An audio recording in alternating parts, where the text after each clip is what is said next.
What is up, guys? It's Marcus from Perspective Sports, and as you can tell, I'm not in the best of moods right now. It is 1:34 in the morning, and there's people in my house sleeping, so I'm gonna try to keep it down so I don't wake anybody up because I'm not happy. This is gonna be a rant. I'm gonna tell you up front. This is a rant. I've done one of these before. I don't remember exactly when, but it takes a lot for me to just set everything up and just rant because I know thousands of Packers fans, including myself, are trying to figure out what the hell just happened. I was probably the most excited person for the draft. I was at work, man, I was pressed. I was happy. I was excited. My friends, I could not wait for the draft. This was supposed to be it. And I'm trying to digest this. And before I start, this is not a slight to any of the players. The players have earned the right to be in the NFL. I am happy for them. I'm happy for their families, and I want to congratulate them. Every player drafted, I want to congratulate you. Those who get drafted tomorrow or today, I want to congratulate you. You've earned it. But with all that being said, I don't understand what my Packers were doing. And let's go right into this is going in order. Jordan Love. I don't have anything against Jordan Love. I say this every time I think I make a video about anything. I'm a Boise State fan, so I've seen a lot of Jordan Love. Well, not I've seen a fair share of Jordan Love. I've watched Mountain West football, so I actually like Jordan Love. I think he has a lot of potential. He's very good on the move, and he's an exciting player to watch. But to trade up for him, I think is absolutely ridiculous. When you look at the teams that were leading up to Green Bay, none of them needed a quarterback, and I don't think anybody would have traded in to get him. Because when you look at the teams that probably would have, it was probably New England. That was probably it. And if you look at their draft, they don't seem very interested in drafting quarterbacks. They're gonna probably go with Stignam, or they're gonna look to Cam Newton or whoever's in free agency. And so Jordan Love at 30, we would have been fine because now we don't have a fourth round pick. Um, and there's people alluding to the fact that this is real similar to Brett Favre, Aaron Rodgers, and it's not. It's not in any way similar to that. Not at all. Because Brett Favre had 1 foot in, 1 foot out. Aaron Rodgers is all in. He wants to play. He just signed an extension. He's made it clear he wants to play. And he's playing at a high level. I know people point to last year and say, well, Aaron Rodgers struggled. He wasn't all that good. Yeah, to Aaron Rodgers' standard, he wasn't all that good. 98% of the league would have been perfectly fine with that. Aaron Rodgers didn't play the best last year, but he didn't play terrible last year. He was a high-end quarterback. And to trade up for Jordan Love, I think, was a reach. I think he would have been there day two. Again, I don't think anybody in the first round would have taken him. And if they really wanted him that bad, and they wanted that fifth-year option, you could have traded back in at 32. T. Higgins was there. We needed T. Higgins. We need a number 2 receiver. When your second best receiver is your running back, you have a problem. Computer went out. You have a problem. It's that simple. And so, in terms of Jordan Love pick, I'm coming around to it more. I can't come around to the idea we traded up for. And another problem with the Jordan Love pick is we don't have an out and Aaron Rodgers contract at 2021. But do you really think we're going to be moving off Aaron Rodgers in 2021? Do you think his play is going to decline that much in 2 years that we say, you kind of got to go, champ? Or Aaron Rodgers is going to say, man, I have declined. I think I'm going to go ahead and retire. Because if we keep Aaron Rodgers' contract through expiration, we're going to use up Jordan Love's entire contract. We're going to have to pay him, kind of like we did Aaron Rodgers. And so, I'm not against Jordan Love. I'm against the way we got Jordan Love. Let's just put it like that. The more I think about it, the more I come around to the Jordan Love pick because, again, I'd be a hypocrite to say that drafting quarterbacks is dumb because I'm one that believes that you should draft a quarterback every year, every other year. I think you can never have too many good quarterbacks for the roster. It's just the way we went about it is what I'm upset about. Then we have A.J. Dillon. We essentially drafted a third string running back, at best a backup running back. He's a power back, third down, goal line kind of guy. Yeah. But again, we have bigger problems that need to be addressed. I'm going to say it again. Our second best receiver is our running back. Our third or fourth best receiver is a running back in terms of, I'm talking Jamal Williams. Last year, he played about 35% of the snaps, caught 5 receiving touchdowns. He only ran for 1 touchdown, caught 5 of them. He was a factor in the pass game. And yes, his contract's up at the end of the season, so they probably look to draft his replacement now. But why so soon? I'm confident. And when I say confident, I mean with the utmost confidence. I think Dylan would have been there in the 4th round. We could have traded into the 4th round and got him. If we really wanted him that bad, we could have got him in the 3rd round. And if they didn't want to go, because maybe the Packers were the only people in the world that didn't think this draft class was all that good. Maybe they had 1 or 2 guys outlined that they really wanted. And so when they were gone, they were like, okay, whatever. There's still Josh Jones available. Because Brian Bulaga plays for the Los Angeles Chargers. We need that right tackle. We need to protect Aaron Rodgers. And we looked right at him and said, no.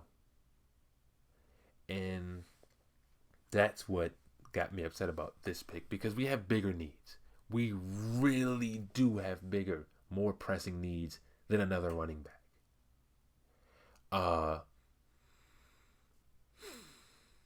It was just way too early for a running back, and this is subdued.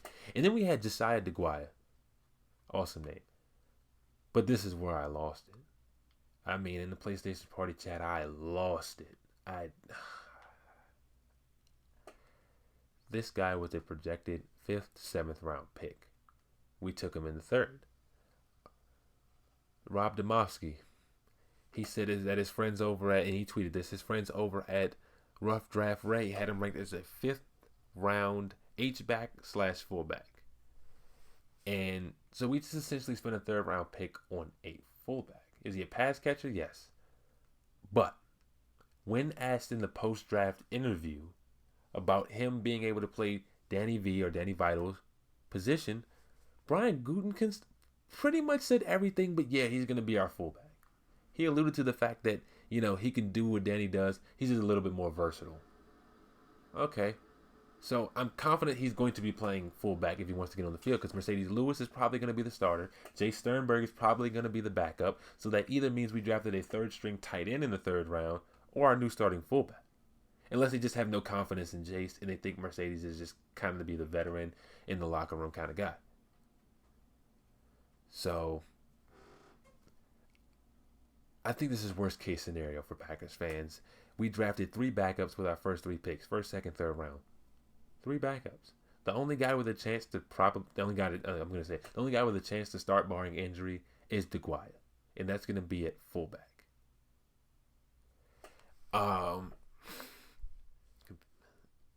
If the Packers are thinking, and I know it's either 2 things. Either they think that the draft class is not that deep, and the 1 or 2 guys they outlined, or they think it's so deep that they can wait till the 4th or 5th round and after to start drafting receivers.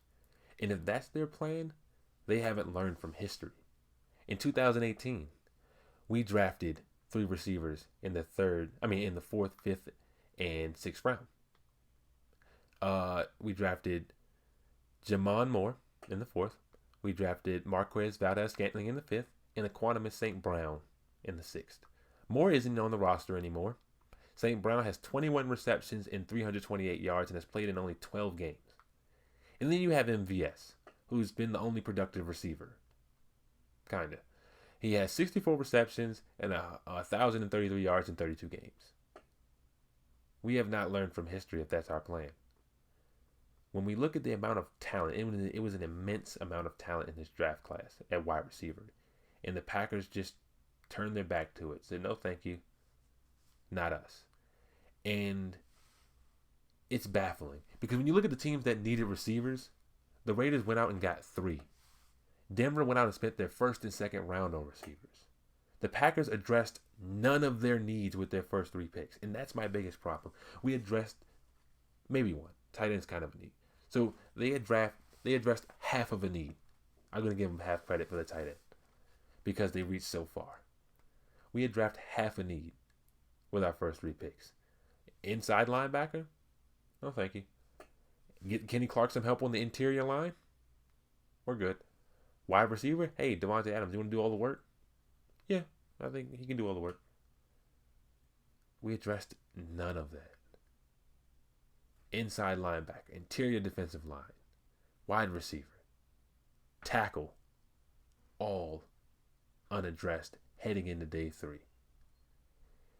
And when I was listening to the post-draft interview and they essentially asked, about the picks, Dylan and DeGuaya. And when Brian Gutekunst said they were the best players on our board, I said, that's the problem. I now know the problem. I know the problem. I think the Packers whiffed in this draft class. 16 receivers were drafted in 2 days. 16 of them. None of them played for the Green Bay Packers. None. Not a single one played for the Green Bay Packers. No offensive tackles played for the Green Bay Packers after tonight. In the draft, none of them played for the Green Bay Packers. No interior defensive linemen, no inside linebackers. But the Packers have a backup quarterback, a third string, second string running back at best, and a fullback after tonight. I am at a loss for words at what I'm seeing. And I'm going to say it, I hope I'm wrong. I really hope I'm wrong. But I am not optimistic about this upcoming season. I think that if we're relying on Devin Funchess to be our number 2 receiver, we're in trouble. I think Devin Funchess can be a good receiver in rotation. If the receiving core is deep, I think Devin Funchess can be useful. He's a big body. But so are all our other receivers. All of our receivers are big bodies. We don't have any speedsters to take the top off the defense. CeeDee Lamb was there at 17. If we wanted to trade up, we could have traded up for CeeDee Lamb. Could have traded up for Justin Jefferson. But no, he plays for Minnesota now.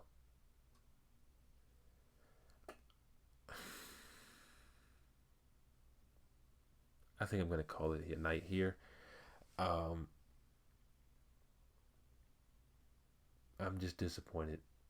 I really am. I think that we have really wasted Aaron Rodgers' career, and I think that's where all my anger comes down to, is the fact that we've had Brett Favre and Aaron Rodgers and only have 2 Super Bowls to show for it. I know Super Bowls are hard to win, but when you have the level of quarterback talent that the Packers have had, potentially 2 top 5 quarterbacks of all time, and you have 2 Super Bowls? Really? How rare is it that you get 2 Super Bowl obviously a Super Bowl quarterback, Hall of Fame quarterbacks back to back? How rare is that? Who's done that? San Francisco? You got 5 to show for it. Who's done it? Who else has done it? Who else has done it? You give the Patriots 1 guy, they get 6. You give the San Francisco 49ers 2, they get 5.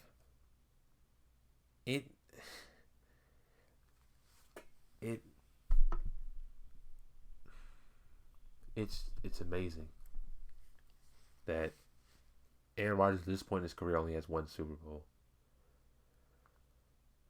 I hope you guys enjoyed the video. I hope I'm wrong. I hope I look back on this video and say, man, Marcus, you were wrong. But I'm not optimistic. See you guys next video.